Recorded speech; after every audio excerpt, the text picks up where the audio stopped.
What's happening, guys? Sam Adams here, and welcome to a brand new episode of Caffeinate today for April the 9th of 2019. My name is Samuel Adams, and welcome to today's show. Of course, as always, I hope this one does find you well, and if you are brand new to the show, this is a daily gaming news podcast in which I bring you the hottest gaming news from around the industry for you to enjoy, to stay informed, and to consume in a day-to-day format. Of course, it's hosted live on twitch.tv/TheSamuelAdams 5 days a week, Monday through Friday at 7 a.m. Eastern Time. And then the show is put up on youtube.com/SamuelAdamsMedia, as well as podcast services around the world, including Spotify. Get on that Spotify. It's the best for podcast, in my opinion. Now, with that being said, what are we going to be talking about today? We've got some big news pertaining to Fallout 76 because microtransactions that are not cosmetic are going to be coming to the game. However, pause, not necessarily a cripplingly bad thing. Want to make that very clear right out of the gate. I'm not outraged, I'm just covering the news. Sony has filed a patent for VR-friendly prescription glasses with eye tracking. Now, it's been in development for a couple of years, but the new patent is finally live right now. On top of that, Borderlands 3 studio head has responded to the review bombing that has gone on with Borderlands 3. Now, on top of that, I will also say that this is not a piece of new news. This is something that we probably should have covered yesterday, but at the same time, we can build on that today. Z1 Battle Royale has been dropped by the new developer and has returned to Daybreak Games. Yet another fold in the various folds of this entire story that's going on with H1Z1, now called Z1 Battle Royale. It just keeps getting weirder. Resident Evil 2 has a brand new DLC add-on that will let you skip the challenges and get right to the tofu for $5, which is relatively affordable, but does it take away from the game overall? Roblox now has over 90 million monthly active users, and finally there is a brand new Overwatch event coming your way starting on April the 16th, and we will talk about that. But that pretty much wraps up the news for the day, and that's what you can expect from today's episode. But without further ado, let's go ahead and dive into it, shall we? Fallout 76's repair kits are the game's first non-cosmetic microtransactions. Since before Fallout 76's launch, Bethesda was keen to remind people that there is no pay-to-win option in the game. Everything that could be purchased with real money, or rather the virtual currency atoms, which cost real money, would be cosmetic and not allow players who engaged in PvP to have any kind of advantages. That was until the game's most recent patch, which added a new item to the Atom Shop.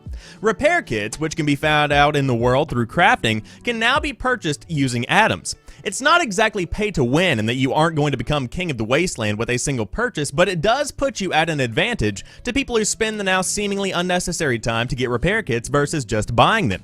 It's a shortcut, but one that does break the promise Bethesda had made at the outset. A pinned thread on the game's subreddit about the subject asked players to sound off for 24 hours, at which point moderation had to limit it to the single thread of outrage. One user commented, "Maybe it's just me, but it feels like we need to be ever vigilant when it comes to keeping Bethesda in check. They've already demonstrated that they're far from scrupulous when it comes to the Atom Store, i.e. fake sale prices, artificial scarcity, with very short limited time availability, etc. Sadly, I don't see any changing anytime soon."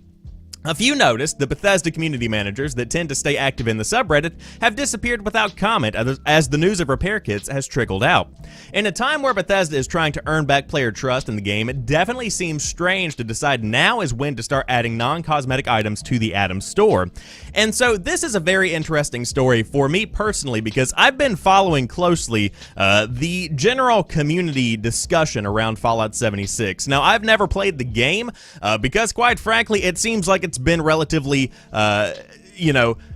the equivalent of a dumpster fire since it was released last year, but this seems like a really bad move and one that could often be written off as something that isn't even worth talking about. Because again, everything that can be purchased can be earned within the game when it comes to these repair kits that are now considered a microtransaction. But at the same time, whenever a promise is made, a promise should be kept. And so whenever you're looking at this kind of scenario where they are introducing microtransactions at this point in the game, of course it's very against the overall messaging that was going on at the beginning of Fallout 76 and its release.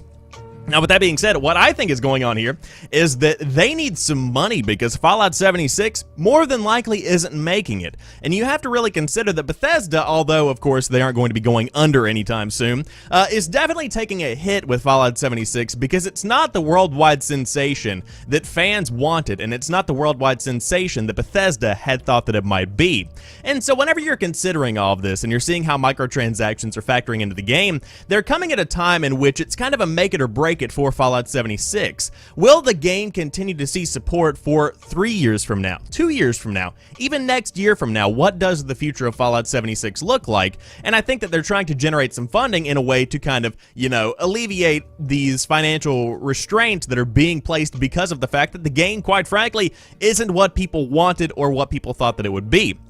Now, to take a step back, a lot of people are satisfied with Fallout 76. I have friends in the online groups that I frequent that are perfectly fine with the state of the game.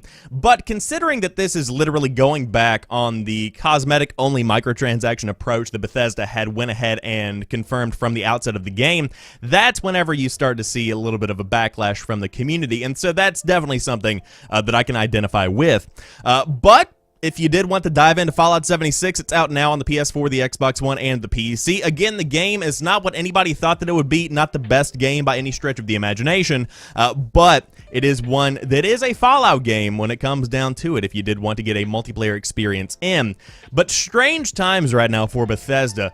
In the course of 2 years, they've gone from being a company that is incredibly respected in the gaming industry and kind of held to a very high standard, to one that has begun to have some cracks in the levee, so to speak. People aren't quite as supportive and as into Bethesda as they used to be.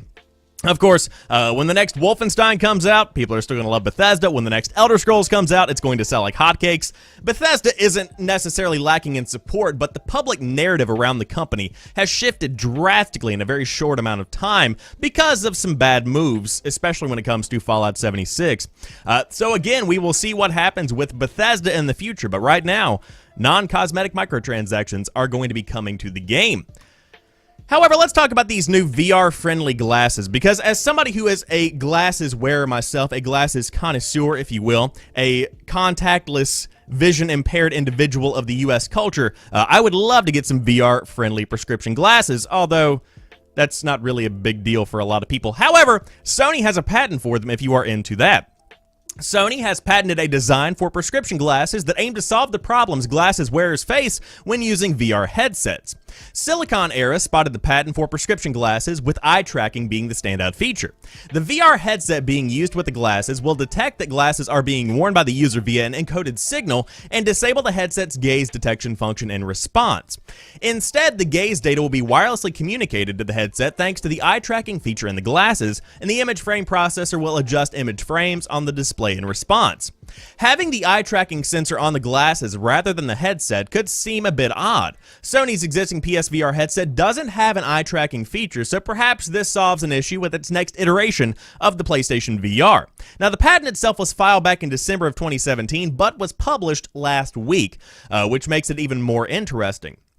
So overall, if you don't know what's happening here with this, essentially VR uses some form of eye tracking when it comes to how they display the image on your screen. Now, as they said, the PSVR does not, but eye tracking is becoming a bigger part of gaming culture overall. For those that don't know, a lot of streams have this thing, I believe it's called Mobi Eye Tracker, something along those lines, where it literally tracks your gaze on the screen. Of course, a lot of streamers use this for hijinks and pranks and funny videos, but a lot of other people actually use it to see where the streamer is looking on the screen, which adds a certain level of depth to the stream itself. For instance, if you are playing something like The Division 2, you can see the eye movements of the streamer and where they are looking, what enemies they're shooting at, what objectives they're going towards. That's really interesting stuff. And that technology has a lot of potential in the VR space, because to be able to adjust and micro-adjust the image being presented by the VR headset, I think adds a much more, encompassing experience in VR. It adds something that's much more fitting to whoever is using the VR headset. And I think going forward, this kind of forward-thinking technology is going to be a big part of the VR space. Now, the question is, will this actually be something that the next generation of PSVR uses? And I think that it very well could. But again, will the glasses look like this? Again, this is the image that we're looking at right here, with the prescription glasses that have been, shown off in the patent. Of course, I'm sure they'll have many different models. It very well could be something that is sold bundled in with the PSVR, and you can maybe take some frames to your local eye doctor or your local Warby Parker or whatever you might use, and get some frames or get some lenses put into them. Again, who knows how this would work, but it's cool to see that they are thinking about the future of VR, and I think that's the underlying message here, is that PSVR has not been a worldwide sensational experience, but it has been something that has shown that VR has a space in gaming culture, and in general entry-level gaming culture, if you will. The PS4 players, the Xbox One players, these console gamers have an interest in VR, and I think that going forward, it's going to be a big part of the PlayStation ecosystem. Not necessarily something that you bundle in with the next generation of consoles, not necessarily something that is necessary to experience games, but something that can definitely bring a lot more value as times do go on. So we'll see what the future of VR holds, but to see this new technology being developed, I think is something that's pretty impressive and very interesting, to say the least. But let's talk about Borderlands 3, because Borderlands 3 studio head and Steam have responded to review bombing. Maybe stop doing that in regards to the review bombing. The reveal of Borderlands 3 didn't go without its share of controversy. As part of the announcement, developer Gearbox and publisher 2K revealed that this would be an exclusive to the Epic Games Store on PC until April of 2020. And of course, as we talked about on yesterday's episode of Caffeinate, this has led to review bombing, people dissing the games that have come out previously on Steam, and essentially trying to review bomb or take down the overall rating on Steam. But a Steam, I guess, measure, a security measure, if you will, was put into effect that did not affect the overall rating of Borderlands 1 and 2, but instead left people a note saying, hey, there is disconnected conversation going on around Borderlands 1 and 2 right now that could skew the reviews being shown off. Indeed they are. So now we're adding a different skew to it, because Randy Pitchford, Gearbox head, has stepped in on Twitter a couple of days back and said, and I quote, ironically, this misuse is possible, and that Steam has no interest in correcting this misuse. Pause. This was before they actually corrected the misuse. Makes me kind of happy about 2K's decision and makes me want to reconsider Gearbox Publishing's current posture on the platform. And of course, this was said on Twitter. Now, since that quote came out, as we covered yesterday, they changed their overall response to the Borderlands 1 and 2 controversy in an effort to, I suppose, satisfy Randy Pitchford, because although it is tempting to embrace public backlash whenever it's in your favor, at the end of the day, for them to lose Gearbox Publishing and for them to lose Borderlands and future iterations of Borderlands indefinitely would hurt Steam in the long run, because Borderlands is a big game. That's something that is significant. This isn't a small indie game. Borderlands 3 is arguably the biggest game of 2019, and so, of course, this probably had some kind of factor in getting a response from Steam and getting that implementation of tools that help review bombing become more transparent on the platform and more known to those looking at games. But overall, to see Twitter work in the way that it does is incredibly impressive to me, because although Twitter can be a hive of scum and villainy, in the words of famous Star Wars quotes, it can also be an incredibly useful tool for people in the gaming industry, in any industry, in politics, whatever it might be, to communicate with people in the community. And I think that to be able to be transparent about this, to have a conversation about this on Twitter, and to actually show what is happening behind the scenes and to show opinions is incredibly valuable in today's day and age, where opinion is news. That's what it comes down to. That's what everybody is proclaiming these days, and that's why we're talking about it right here on my small little news podcast. But again, a lot of controversy going around right now with the Epic Games Store. Of course, we've talked about it. It feels like every episode of Caffeinate for the past 2 weeks, but it's still worth talking about today, because I didn't cover this yesterday and it needs to be talked about, so I thought we would mention it here. But let's talk about Z1 Battle Royale, because this is kind of a big deal. Again, it just keeps getting worse for the guys at Daybreak, in my opinion. Now, they could come back from this, but let's go ahead and dive into it. Z1 Battle Royale dropped by new developer and returns to Daybreak Games. NantG says that despite months of work, many challenges remain. The H1Z1 saga has taken yet another bizarre, confusing twist as developer NantG Mobile has announced that it's giving up on the newly renamed Z1 Battle Royale and returning to its original developer Daybreak Games. The studio did not confirm that the change has resulted in layoffs, as reported last week by Massively Overpowered, but said that it will focus on its core mission of developing mobile games moving forward and has refocused our team towards this vision. A little history probably wouldn't hurt, given all that's happened so far. H1Z1 originally went live on Steam Early Access in 2015 and then split into two games in 2016. H1Z1 Just Survive, the multiplayer survival game, and H1Z1 King of the Kill, a competitive BR. The following year, the H1Z1 bit was cut from the first game, leaving it as Just Survive, which was closed in August of 2018, while King of the Kill went back to being just H1Z1 and was then rebranded to Z1 Battle Royale last year. And after all of that, I suppose they just go ahead and come out and say dicking around. Okay then, we're right back to where we started, except with a BR instead of a survival game. Very interesting moves here from the devs, from the guys behind the scenes, because there have been so many people with hands on it at Daybreak Games, at various companies, at NantG, when it comes to Z1 Battle Royale, H1Z1, Just Survive, whatever you want to call it. It's such a mess at this point, and I think that at this point, my opinion on the entire situation with Z1 Battle Royale is that it comes to a point in public discourse and in the view of public opinion that you cannot come back from where you have gone. And I think that's where we find H1Z1, Z1 Battle Royale, whatever you want to call it right here, is that no matter how much you rebrand, no matter how much you try to backpedal on choices that have been made and development choices that have been made, you just can't undo the damage that's been done. And we saw something similar when it comes to the culling, because for those that don't know what happened with the culling, it was originally an incredibly unique BR game. It was one that really laid the foundation for BR, and it was a big game there for a while. A lot of people got famous on Twitch because of the culling. And so whenever the culling 2 was advertised and came out, it was nothing more than a terrible BR shallow experience that was just not satisfying in the slightest, and also completely and totally abandoned the origin that the culling had laid down, ironically coming back as the culling Origins in a couple of weeks after the launch of the culling 2, which was a phenomenal failure.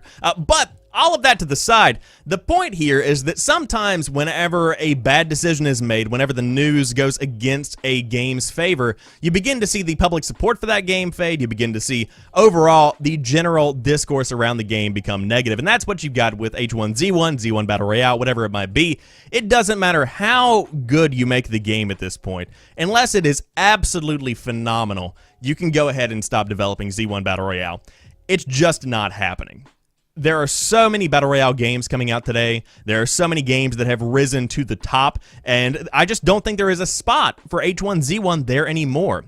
Even PUBG, although it is massive, especially when it comes to PUBG Mobile, it's not getting the same kind of discussion as compared to stuff like Fortnite, as compared to stuff like Apex Legends. It's just not happening anymore. The time to, I suppose, mine for gold in the BR industry is beginning to close a good bit. Now, there is still space for new ideas to come in. I'm not saying that's the case, but when it comes to trying to go back to the roots and trying to regain that positive public discussion around H1Z1 that was had whenever the game was first becoming big and was first a big sensation on Twitch, it's just not there anymore. And so that's pretty much where we are with Daybreak Games and with Z1 Battle Royale, but interesting to see NantG has dropped the game and has returned it to Daybreak. What a crippling piece of news for Daybreak Games. Now let's talk about Resident Evil 2. First off, one of the best games of 2019. This game is phenomenal. It is great. I played through it. It is beautiful, gorgeous. The RE engine is fantastic. But with that being said, a brand new add-on is letting you skip the challenges and get right to the tofu. And we'll get into what we mean by that here in just a moment. Capcom's Resident Evil 2 remake offers plenty beyond the core campaigns for Claire and Leon. 2 extra scenarios starring Umbrella Security Services operative Hunk and STARS member Tofu are also available. But if you don't want to put in the work or the time to unlock them, Hunk merely requires completing the game's A and B scenarios. You can do that now for a few extra bucks. The all in-game rewards unlock item costs $4.99 and grants immediate access to the 4th Survivor and the Tofu Survivor scenarios, as well as costumes, the infinite bonus weapon, and in-game models, as well as concept art. These extras can be unlocked through gameplay by meeting certain requirements, but if you don't feel like tackling some of RE2's more difficult challenges and still want all of the stuff, Capcom is giving you the option for a small fee. RE2's in-game rewards unlock is available from the PlayStation Store, Steam, as well as the Xbox Game Store, and that time-saving purchase may be a little easier to swallow with the free content, Ghost Survivors, and the 98 costumes for Claire and Leon that Capcom has released since RE2 arrived in January. So it begins to bring up the discussion around the idea of, is this something that is good for gaming? Is this something that is, I don't want to say ethical because that carries a lot of weight to it, but is it something that we should support to be able to buy, all of the additional content that could be unlocked in the game for $5? And I think that this is okay considering where the game is in its life. Because, again, this game was released in January. It's getting some age on it. Again, 2 months, not that much. What month is it? 3 months? Not that much. But if this had been released from the get-go, if this had been released on day one, I think that's when people would have had a problem. But now, with the game being discounted a good bit, you can now pick up the game and then chunk $5 at it and get all of the unlocks and just experience the game and dive into it. Again, if you don't want to do that, don't spend $5 and spend the rest of your time unlocking it. I think I would have a bigger problem if this was somewhere around $10, $15, $20, but for $5, if you just want to experience running around in RE2 Remake as a block of tofu, which is literally what tofu is, you can do that. That's cool, and you don't have to put in all of the effort that gets you to that specific stage, because a lot of people don't have time to invest hundreds of hours. Well, it wouldn't take hundreds of, a lot of people don't have the time to invest in a game to get to the point where you can play as the block of tofu or even as Hunk. Some people just don't have the time. And so to be able to allow those experiences to be experienced for just a small fee, I think is fine. Again, that's just my 2 cents on it, but hey, some people don't agree. But now let's talk about Roblox. I don't play it, but a lot of people do, because now it has over 90 million monthly active users. That is 90 million people per month. That's a lot of people. Build-it-yourself game platform Roblox has surpassed 90 million monthly active users after adding French and German language support. For anyone unfamiliar with the name, Roblox is a free-to-play online game creation platform that lets users design their own games and play other users' creations.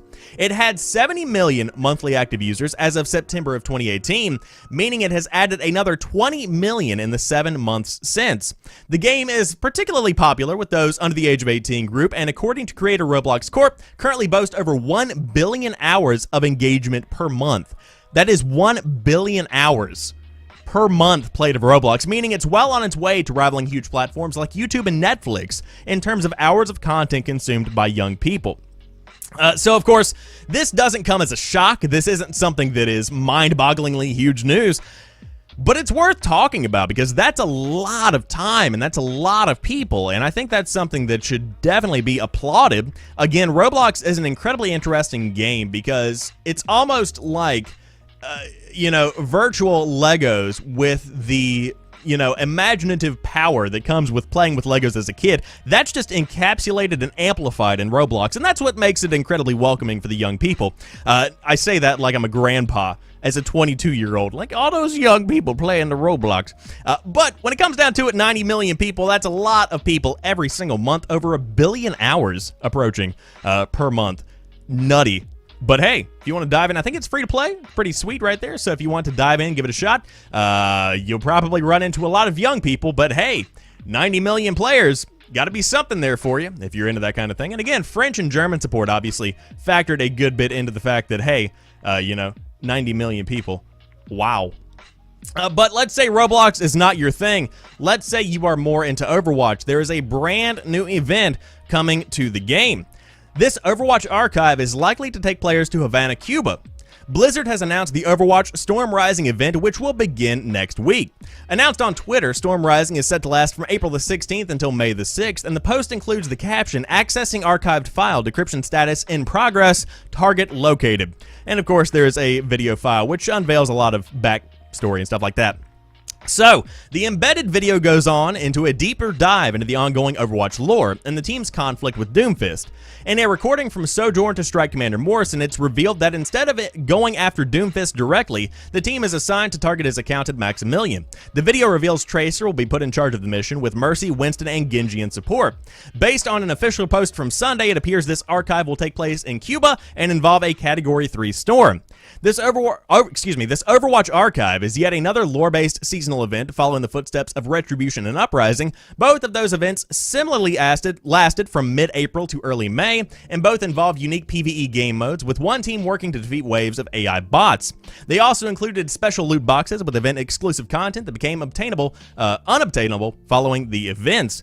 So if you do want to dive in and get some of those obtainable, soon-to-be unobtainable content pieces, you might want to dive into it, get some skins, get some all that good stuff.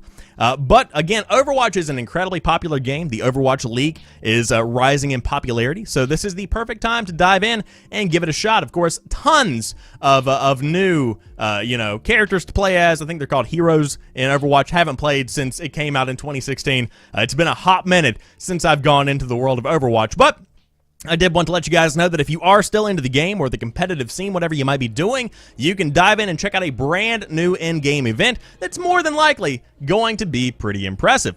But with that being said, that rounds out today's episode of Caffeinate. Of course, if you enjoyed today's show, be sure to drop me a like down below if you are watching on YouTube. Of course, if you are brand new, this show is hosted live on twitch.tv/TheSamuelAdams 5 days a week, Monday through Friday at 7 a.m. Eastern Time, and yes, you could follow over there like Mythicize did today during today's show.